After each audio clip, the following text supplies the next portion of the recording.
10 tahun ini menghimpit bahunya tiba-tiba terangkat.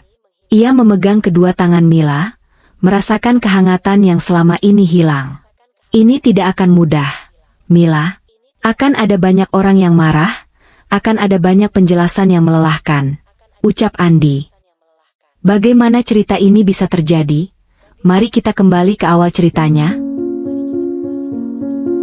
Sore itu, Jakarta sedang tidak bersahabat.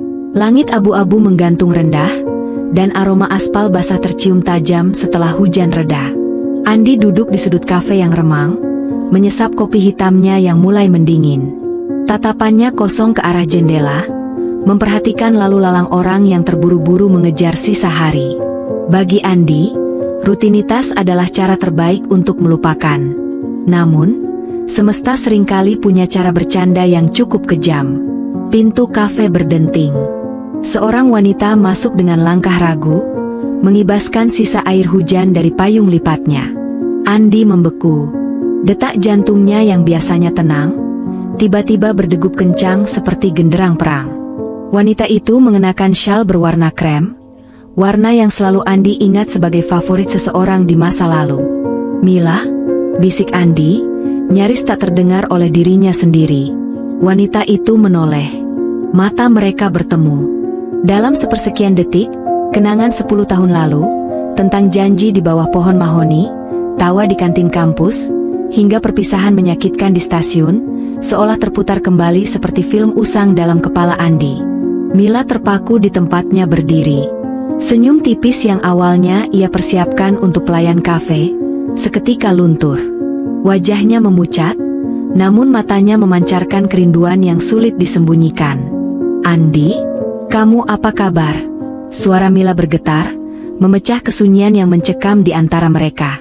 Andi mencoba berdiri, meski kakinya terasa lemas. Kabar baik, Mil. Sudah lama sekali, ya? Di luar, hujan kembali turun dengan derasnya.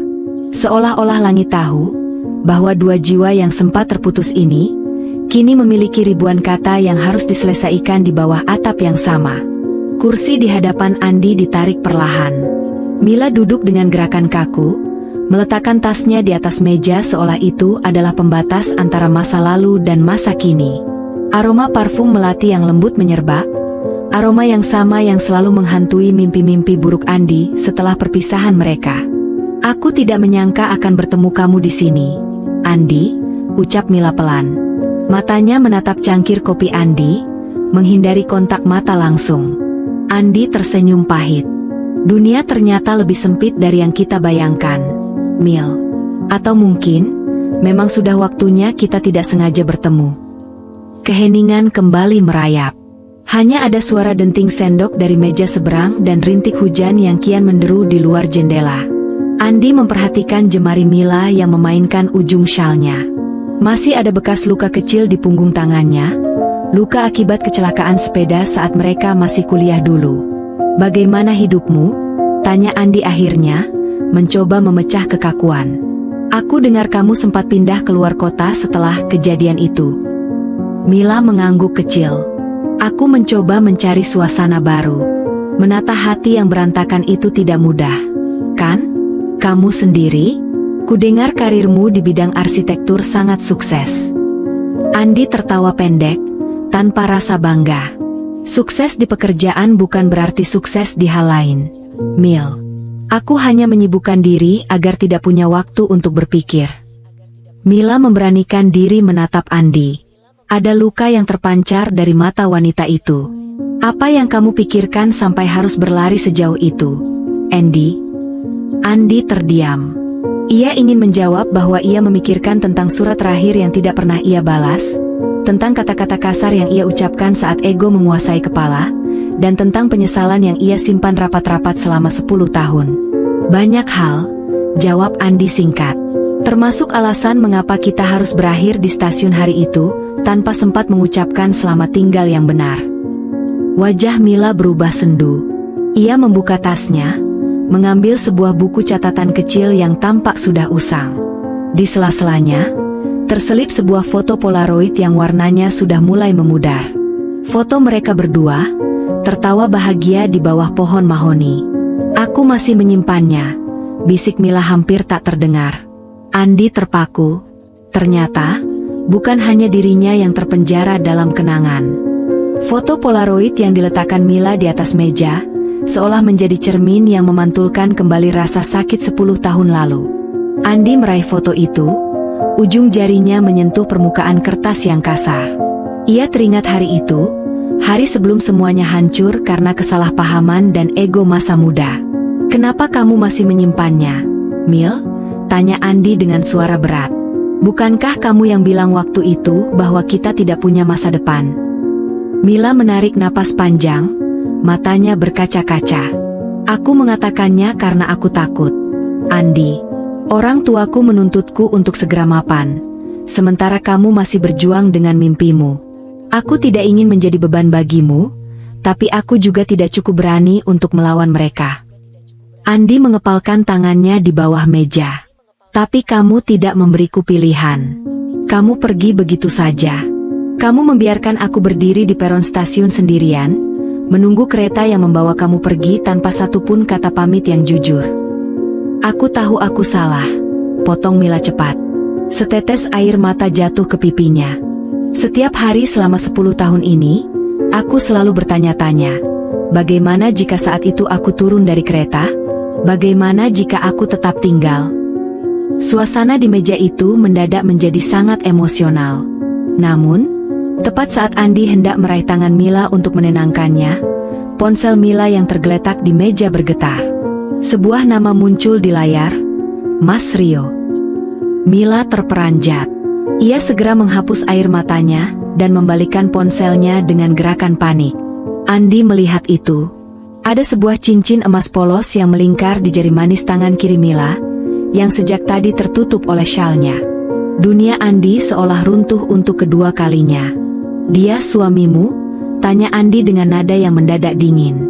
Mila menunduk, tak berani menatap Andi. "Dia tunanganku, Andi. Kami akan menikah 3 bulan lagi. Kedatanganku ke kota ini sebenarnya untuk mengurus persiapan terakhir kami." Andi bersandar pada kursinya, merasa sesak seolah oksigen di kafe itu baru saja disedot habis. "Jadi, pertemuan ini benar-benar tidak berarti apa-apa?" Mila tidak menjawab. Ia hanya terisak pelan. Kebenaran itu menghantam mereka berdua dengan keras. Bahwa meskipun perasaan itu masih ada, waktu tidak pernah berhenti menunggu siapapun. Kata "tunangan" itu bergema di kepala Andi seperti lonceng kematian bagi harapannya yang baru saja tumbuh. Ia menatap cincin di jari Mila, lalu beralih ke wajah wanita yang masih tampak sama cantiknya dengan 10 tahun lalu, namun kini terasa begitu jauh untuk digapai. 3 bulan lagi, ulang Andi dengan suara parau. "Kenapa, Mil? Kenapa harus sekarang kita bertemu kembali jika akhirnya tetap akan seperti ini?" Mila mencoba merapikan rambutnya yang berantakan karena angin, berusaha mengembalikan ketenangannya. "Aku tidak pernah merencanakan ini, Andi. Aku datang ke kafe ini hanya untuk berteduh. Aku tidak tahu kalau aku masih di sini, menunggu jawaban yang tidak pernah datang." Andi memotong pembicaraan dengan nada getir.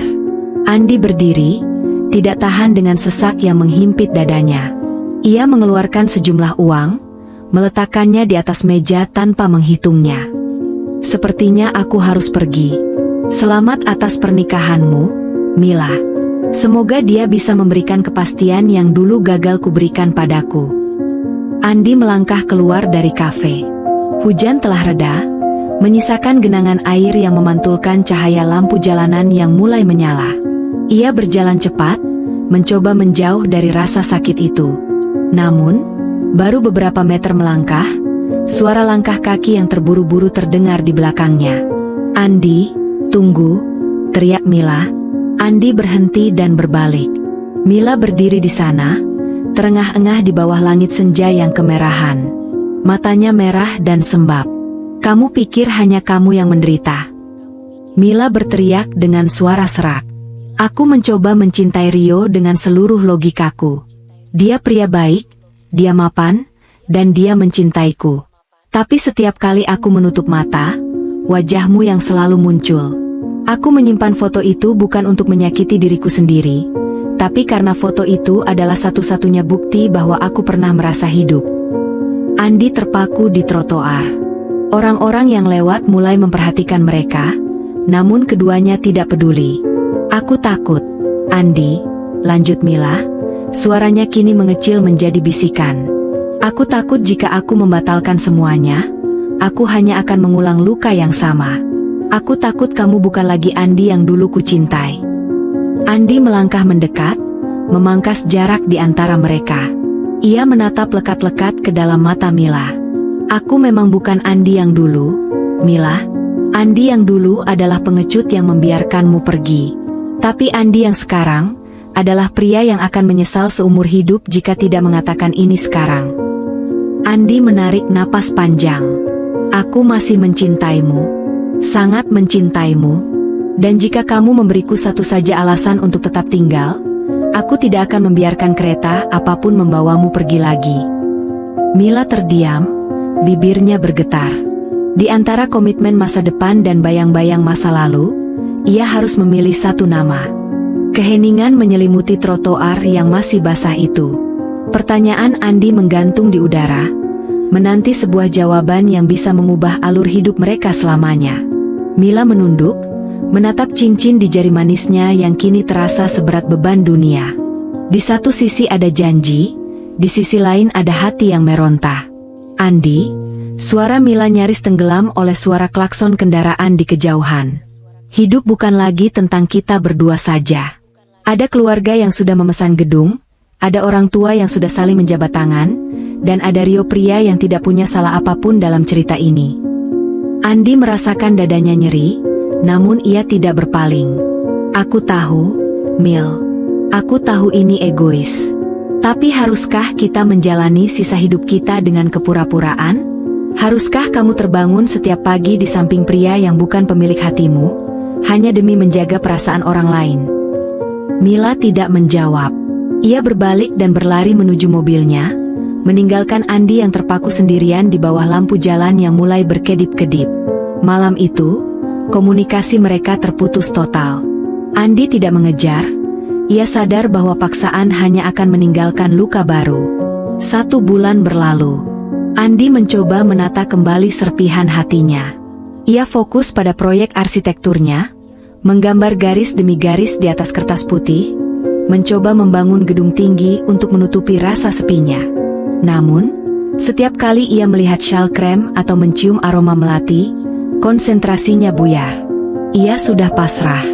Ia sudah menerima bahwa Mila mungkin akan menjadi cerita yang tidak pernah selesai. Hingga suatu sore, sebuah undangan fisik sampai di meja kantornya. Undangan pernikahan dengan nama Mila Rio yang tertulis dengan huruf emas yang elegan. Hari pernikahannya adalah besok. Andi memegang undangan itu dengan tangan bergetar. Ia tidak berniat datang. Baginya, melihat Mila di pelaminan dengan pria lain adalah siksaan yang tidak sanggup ia tanggung. Namun, di dalam amplop itu, terselip sebuah catatan kecil dari kertas usang. Kertas yang sama dengan buku catatan yang Mila bawa di kafe waktu itu. Andi, aku akan berada di dermaga tempat kita sering melihat matahari terbenam dulu, jam 4 sore sebelum acara pemberkatan dimulai. Jika kamu tidak datang, aku akan tahu bahwa kita memang harus benar-benar berakhir. Tapi jika kamu datang, aku ingin mendengar sekali lagi, apakah kamu benar-benar berani membangun masa depan bersamaku? Tanpa berpikir 2 kali, Andi menyambar kunci mobilnya. Ia memacu kendaraannya membelah kemacetan kota menuju dermaga tua di pinggiran kota. Jantungnya berpacu lebih cepat dari mesin mobilnya. Ia tidak peduli pada logika, ia tidak peduli pada konsekuensi. Ia hanya tahu satu hal, ia tidak boleh terlambat lagi untuk kedua kalinya. Andi sampai di dermaga pukul 4 tepat. Matahari mulai condong ke barat, membiaskan warna jingga di permukaan air laut. Di ujung dermaga, berdiri seorang wanita dengan gaun putih yang sederhana, bukan gaun pengantin megah yang Andi bayangkan. Rambutnya tertiup angin laut. Mila menoleh saat mendengar langkah kaki Andi yang terburu-buru. "Kamu datang," bisik Mila. Matanya tidak lagi sembab, melainkan bersinar dengan keyakinan yang baru. Aku tidak akan membiarkanmu menunggu di stasiun atau dermaga manapun sendirian lagi, Mil, jawab Andi terengah-engah. Ia berdiri di depan Mila, menatap mata itu dalam-dalam. Mana cincin itu? Mila mengangkat tangan kirinya. Jari manisnya kosong. Aku sudah mengembalikannya pagi tadi. Itu adalah hal tersulit yang pernah kulakukan, menyakiti orang baik seperti Rio. Tapi dia berkata padaku, bahwa tidak ada gunanya memiliki raga seseorang jika jiwanya tertinggal di masa lalu bersama orang lain. Andi merasa beban berat yang selama 10 tahun ini, menghimpit bahunya tiba-tiba terangkat. Ia memegang kedua tangan Mila, merasakan kehangatan yang selama ini hilang. Ini tidak akan mudah, Mila. Akan ada banyak orang yang marah, akan ada banyak penjelasan yang melelahkan, ucap Andi. Mila tersenyum, senyum tulus yang pertama kali Andi lihat sejak pertemuan kembali mereka. Aku tahu. Tapi untuk pertama kalinya setelah 10 tahun, aku merasa tidak takut. Karena kali ini, aku tidak pergi sendirian. Di bawah langit yang perlahan berubah menjadi keunguan, di atas dermaga saksi bisu masa muda mereka, Andi menarik Mila ke dalam pelukannya. Tidak ada lagi kata-kata yang perlu diucapkan. Cinta mereka yang sempat membeku, kini telah cair dan mengalir kembali, lebih kuat dari sebelumnya. Cinta lama itu memang bersemi kembali, bukan lagi sebagai tunas yang rapuh, melainkan sebagai pohon yang akarnya telah diuji oleh waktu dan badai. Mereka berjalan meninggalkan dermaga, bergandengan tangan, siap menghadapi dunia yang mungkin tidak setuju. Namun kali ini mereka tidak akan pernah melepaskan satu sama lain lagi. Selesai. Andi dan Mila tidak sengaja bertemu di sebuah kafe saat hujan setelah 10 tahun berpisah. Suasana terasa sangat canggung namun penuh kerinduan. Di hari pernikahannya, Mila memutuskan membatalkan janji dengan Rio. Ia memilih menemui Andi di dermaga tua, melepaskan cincin tunangannya, dan mereka memutuskan untuk memulai hidup baru bersama.